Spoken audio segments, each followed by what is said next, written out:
नमस्कार, मी श्रीकांत उमरीकर. आपण पाहतात अॅनालायझर. लाईक करा, शेअर करा, सबस्क्राईब करा. गर्दीचा आजार, शहर बेजार ही मालिका आपण सुरू केलेली आहे आणि त्याचं एक वैशिष्ट्य आपण असं ठेवलेलं आहे की अकॅडमिक पातळीवर जशी चर्चा करतो आहोत तसं त्यावेळी जे काही विषय समोर येतात त्या अनुषंगानं त्याचं विश्लेषण करा. शौनक, नमस्कार. नमस्कार. आजचा जो अतिशय ताजा असा विषय आहे जो मला तुला आवर्जून शहर रचना, टाउन प्लॅनिंगच्या बाबतीत विचारायचं आहे की अवैध वस्त्या किंवा अतिक्रमण, त्याच्यामधली व्यावसायिक अतिक्रमण मी थोड्या वेळासाठी बाजूला ठेवतो, पण जे निवास असतात, घरं असतात ते, आणि ते आपण काढल्या जातात आणि आपण असं मोठ्या ह्यानं नदीच्या पात्रामध्ये अतिक्रमण करून घरं होती ती पाडल्या गेली, त्याचे फोटो येतात, सगळ्यांना कौतुक वाटतं. किंवा वांद्र्याची झोपडपट्टी उठवल्या गेली, असे कितीतरी फोटो आपल्याला दिसतात. विशेषतः शहरामधलीच गोष्ट आहे. आपण मोठ्या आनंदानं टाळ्या पिटतो. नंतर आपल्या अचानक लक्षात येतं की आपल्याकडच्या काम करणारी ती मोलकरीण 2 दिवस झाली आलेली नाही. मग जेव्हा ती 4 दिवसांनी येऊन सांगते की असं असे त्यांची झोपडी पडली, त्यांना दूर जावं लागलं, आता जाणं येणं मुश्किल आहे. म्हणजे आता आपण परत त्या समस्येच्या मुळाशी येतो जे आपण टाळत होतो, की आपल्याला जे काम करायचे जे मनुष्यबळ पाहिजे आहे ते आपल्या घराच्या आणि वस्तीच्या जवळपास पाहिजे, पण त्यांची राहायची मात्र सोय आपण काही केलेली नाही. म्हणजे आपण केवळ त्यांच्याकडं जेव्हा एक बोट दाखवतो तेव्हा 4 बोटं आपल्याकडे आहेत, की जो हा तथाकथित सगळा मध्यम वर्ग, उच्च मध्यम वर्ग आहे, की त्याला जे लागणाऱ्या ज्या सगळ्या सेवा आहेत ती पुरवणारी जी माणसं आहेत ती सगळी कुठेतरी जवळपास आजूबाजूला राहिली तर तुम्हाला त्या सेवा तितक्या परवडणाऱ्या किमतीत देता येऊ शकते. ते जर त्यांचं राहायची जर जागा लांब असेल, त्यांचं जाणं येणं मुश्किल, त्यांच्या वेळा मुश्किल. म्हणजे त्याच्यामुळे हा प्रश्न केवळ ज्यांनी अतिक्रमण करून झोपडी बांधलेली आहे त्यांच्या पुरता राहत नाही, हा आपल्यावरतीच येऊन थांबतो. आणि मग विषय येतो नगर रचनेमध्ये लो इन्कम ग्रुप, म्हणजे जो खालचा वर्ग आहे त्यांच्या निवासाची आपण काय आणि कशी व्यवस्था तुमच्या नियोजनातच करू शकतो. प्रत्यक्षामध्ये त्याचे 3-13 वाजतात ती गोष्ट वेगळी, पण किमान नियोजन तर करायला पाहिजे त्याचं. ह्या दृष्टीनं तुमच्या शास्त्रामध्ये, टाउन प्लॅनिंगमध्ये, नगर रचना शास्त्रामध्ये काय विचार केला गेलेला आहे, किंवा अशी काही उदाहरणं भारताबाहेरची कुठं आहेत का की जाणीवपूर्वक लो इन्कम ग्रुपसाठी म्हणून काही राहण्यासाठी व्यवस्था केलेली? नमस्कार. नगर रचनेमध्ये ह्यासाठी LIG, MIG आणि HIG असे 3 टर्मिनॉलॉजी वापरले जातात. LIG म्हणजे lower income group housing, MIG म्हणजे मीडियम इन्कम ग्रुप हाऊसिंग आणि तसंच HIG. नगर रचना जोपर्यंत भारतात होत होती तोपर्यंत प्रत्येक वाढीव शहरामध्ये LIG, MIG आणि HIG हे हाऊसिंग त्या प्रमाणात दिलं जात होतं. म्हणजे अगदी छत्रपती संभाजीनगरला जेव्हा सिडको हाडको मिळाले तेव्हा त्यामध्ये सुद्धा लोअर इन्कम ग्रुप हाऊसिंगचा एक भाग सोडून दिला जात होता. तिथं सरकार सबसिडाईज हाऊसिंग बनवून देत होतं आणि काहीतरी त्याच्यावर काम चालू होतं. आपण मागे एकदा एक उपसिरीज ह्याच्यात केली होती की हाऊसिंगचा प्रश्न या देशामध्ये कसा टप्प्याटप्प्याने निर्माण होत गेला. खरं तर हे त्याला धरूनच आहे, पण आत्ता वांद्रे स्थानकामध्ये जे काल पाडापाडी झाली, खरं तर ती बऱ्यापैकी क्रुशियल लोकेशनला असल्यामुळे आणि अवैध बांगलादेशी घुसखोरांची तिथं वस्ती असल्याचे पोलिसांचे काही म्हणणं असल्यामुळे तो ह्याच्याशी संलग्न भाग होऊ शकत नाही विषयाशी, पण त्यावरून हा विषय पुढे येऊ शकतो की आता जेव्हा आपली शहरं आपण कुठल्या तरी प्लॅनिंग ऑथॉरिटीच्या हातून काढली आहेत आणि मोस्टली आपण सरकार या संस्थेनी फक्त लेसे फेअर म्हणजे कमीत कमी इंटरफेअर करायचा, लेस अफेअर्स विथ गव्हर्नमेंट इन्स्टिट्यूशन, त्यांनी फक्त रेग्युलेट करायचं आणि खाजगी भांडवलदारांनी येऊन तिथं काहीतरी अपार्टमेंट्स उभ्या करायच्या किंवा प्लॉटिंग पाडायचं आणि मग त्यांनी ते पुढे विकायचं, ह्या तत्वापर्यंत आपण येऊन पोहोचलो आहोत. तेव्हा हा प्रश्न नव्याने निर्माण होतोय. तो अशासाठी होतोय की आत्तापर्यंत बिल्डर म्हणजे कोणीतरी गुंड आहे, कोणीतरी मवाली आहे किंवा कुठला तरी एखादा नगरसेवकच जो गुंड आहे आणि बिल्डर होत होत आता या पदापर्यंत पोहोचला आहे, जो की राजकीय व्यवस्था आणि अधिकाऱ्यांना हाताशी धरून आपली मनमानी चालवतोय. मग खूप वर्ष घरं बांधूनच देत नाहीये किंवा का बांधली तरी खूप कमी क्वालिटीची बांधतोय, असं काहीतरी ते सगळं चित्र होतं. मागच्या 1-5-6 वर्षामध्ये हे चित्र ड्रास्टिकली चेंज होत आहे. अगदी मला तुम्हाला सांगायला आवडेल की लोढा जे मुंबईमधलं एक प्रतिथयश नाव आहे बांधकाम इंडस्ट्रीमधलं, त्यांची स्वतःची एक मुलाखत खूप सुंदर आहे, ती तुम्ही नक्की ऐकावी अशी माझी इच्छा आहे. त्यात ते म्हणतात की हे सुद्धा क्षेत्र एखाद्या इंडस्ट्रीप्रमाणे विकसित व्हायला पाहिजे आणि ते होतंय मागच्या 5-6 वर्षांमध्ये. तुम्ही आपल्या आजूबाजूला बघाल तर बिल्डर्स खूप प्रोफेशनल झालेले आहेत. त्यांच्या इमारतींच्या मधली अंतर्गत सजावट, बाह्य रूप याबाबत ते खूप सजग झालेले आहेत.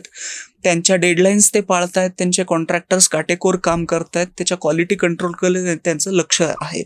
हे सगळं का घडलं? कारण त्यांना लक्षात आलं की हे एक निश मार्केट बनलंय. निश मार्केट म्हणजे ह्याच्यामध्ये तुम्ही 2 BHK किंवा त्याच्यापेक्षा मोठ्या आकाराच्या सदनिकांवर जर काम करायला घेतलं तर तुम्हाला वेळच्या वेळी पैसाही क्लायंटकडून मिळतो, तो चांगल्या प्रकारे मिळतो, त्याच्यामध्ये ब्रँड बिल्डिंग चांगलं होतं आणि चांगलं ब्रँड बिल्डिंग झालं की पुढचे क्लायंट्स चांगले मिळतात आणि एक चांगलं इन्कम जनरेशन व्यवस्थित प्रकारे होत राहतं. पुण्यासारख्या ठिकाणी तर रेडी रेकनरचे दर सुद्धा बाजारभावाशी मिळते जुळते करून त्यातला ब्लॅक मनीचा जो पार्ट होता तोही काढून टाकला अजित पवारांनी. एक खूप चांगली तिथे गोष्ट केली की जे मार्केटमध्ये फ्लॅटचे रेट आहेत ते तुम्ही व्हाईटमध्येच पैसे घ्यायचे, व्हाईटमध्येच त्याचं सगळं करायचं. अर्थात हे असं पब्लिकली जाहीररित्या बोलता येत नाही, पण हे खरं आहे. त्यामुळे त्याची स्टॅम्प ड्युटी सुद्धा सरकारला चांगल्या प्रकारे मिळते आणि त्यातला जो कॅश कॉम्पोनेंट होता तो ऑलमोस्ट निग्लिजिबल टप्प्यापर्यंत गेल्यामुळं त्यातले बाकी जे ग्रे एरियाज होते, गुन्हेगारी क्षेत्राशी त्याची संलग्नता होती, ती हळूहळू संपायला लागली. आता हे इतकं सगळं झालं तिथपर्यंत खरं आहे, पण जेव्हा तुम्ही LIG हाऊसिंग म्हणता त्यावेळेला तिथे मटेरियल, जागा आणि सगळी गणितं अशी काहीतरी येऊन बसतात की प्रॉफिट मार्जिन खूप कमी होऊन जातं. जिथे प्रॉफिट मार्जिन कमी होतं तिथे खासगी भाग भांडवलदारांची या क्षेत्रामध्ये काम करण्याची इच्छा कमी व्हायला लागते. मग ते अगदी सदनिका बांधून विकण्यासाठी असेल, अपार्टमेंट्स बांधण्यासाठी असेल किंवा प्लॉटिंग करून विकण्यासाठी असेल, जिथे तुम्ही मोठ्या प्रकारे अगदी गेटेड कम्युनिटीज ज्याला म्हणतात की छानपैकी सोसायटीला गेट आहे, वॉचमन लक्ष देणार आहे, आतमध्ये खेळायला उद्यान आहेत, मोठे मोठे रस्ते आहेत आणि चांगली इलेक्ट्रिक तारांचं कुंपण वगैरे घातलेली प्लॉटची सोसायटी आहे. ते प्लॉट्स लवकर विकल्या जातात, ते त्या प्रकारचे ग्राहक लवकर पैसे देतात आणि त्याचं पटापट क्लिअर होऊन जातं सगळं. त्यामुळे मग अशाच प्रकारचे जर घरं LIG न बनता MIG आणि HIG प्रकारातलेच सदनिका किंवा प्लॉट्स जर विक्रीला येत असतील तर LIGचा प्रश्न हा दिवसेंदिवस असाच गंभीर होत जाणार आहे. मग त्यांना जागा कुठली उरते? तर कुठेतरी मग कुठल्या तरी त्या भागातल्या नगरसेवकांच्या किंवा त्या परिसरात कोणीतरी जो कोणी पॉवरफुल दादा बनलेला आहे त्याचा आधार घेणं आणि ह्या अवैध वस्त्यांची निर्मिती होत राहणं, ह्याला आपण बूस्ट करतोय. भारतीय राजकारणामध्ये आता आजचा एक कॉन्टेक्स्ट वेगळा असला तरी अगदी राजीव गांधींच्या तुर्कमान गेटच्या प्रसंगापासनं ते आजच्या देवेंद्र फडणवीसांच्या ह्या गोष्टीपर्यंत याच्यामध्ये मग अगदी सगळेच आले. मला हे आठवतं हेमंत बिस्व शर्मांनी सुद्धा मागच्या 2 वर्षांमध्ये बांगलादेशींच्या जंगल वनक्षेत्रावर उभारलेल्या वसाहती तोडायच्या आणि त्याचे काहीतरी ट्रेंडी जेनझीला अपील होणारे व्हिडिओ बनवायचे, रील्स बनवायच्या, त्या ट्रेंडी गाणी लावायची आणि ह्यांना हटलवून दिलं. अगदी त्याच्यावर मिशन पास, रिस्पेक्ट वगैरे असे काहीतरी ट्यून्स वाजणार. हे सगळं हे करत गेले. राष्ट्रीय सुरक्षेचा मुद्दा आहे तोपर्यंत हे अगदी योग्य आहे, ह्याचं आम्ही समर्थनच करतो. पण ह्या प्रश्नाकडे बघितल्यानंतर कुठेतरी ह्याची सुद्धा आपल्या नगररचनेला जाणीव असायला पाहिजे की आपल्या देशामध्ये ह्या देशाचे नागरिक असणाऱ्या लोकांसाठी सुद्धा, गरीब लोकांना जे त्या शहरामध्ये नव्याने मायग्रेट करून आत येत आहेत, यांच्यासाठी आज कुठलीही जागा आपण शिल्लक सोडलेलीच नाही जी वैध मार्गाने त्यांना मिळेल. त्यामुळे अवैधरित्या राहण्याशिवाय त्यांच्याकडे पर्यायच उरलेला नाही. यातलाच एक दुसरा भाग हाही आहे की आपल्या शहरांना कुठलीही हद्दच नाही. त्यामुळे जितकं वाढेल तितकं त्याला मुंबईच म्हणायचं, जितकं वाढेल तितकं त्याला पुणेच म्हणायचं. असं जर आपण करत जाणार असू, पुढचं शहर कधी नव्याने सुरू होणारच नसेल, त्याला लागून का असेना. खरं तर या बाबतीत पाश्चिमात्य आपण जर अमेरिकन पद्धतीचा आधार घेत कार बेस्ड शहरं वसवतो आहोत, तर मग अमेरिकन संस्कृतीमध्ये शहर संपतच नाही, पण कुठेतरी बॉस्टन संपतं आणि पेन्सिल्व्हेनिया सुरू होतं, किंवा ते संपतं आणि न्यूयॉर्क सुरू होतं, काहीतरी न्यूयॉर्क संपतं आणि ब्रुकलिन सुरू होतं. तिथे शहर नाही संपत, फक्त हद्द बदलते. तशी हद्द बदल नागरिक क्षेत्रामध्ये आपल्या शहरांमध्ये कुठेही होतानाच दिसत नाही. फक्त मुंबईचं एक अग्लोमरेशन आहे जिथं 14 ते 15 महानगरपालिका एकत्र आहेत. बाकी अगदी पुण्यामध्ये सुद्धा 2च महानगरपालिकांवर आपण अजूनही कारभार करतोय. तर हा सगळा अशा पद्धतीचा प्रश्न आहे. धन्यवाद. फक्त मला एक शेवटचा मुद्दा आता त्याच्यात विचारायचा आहे.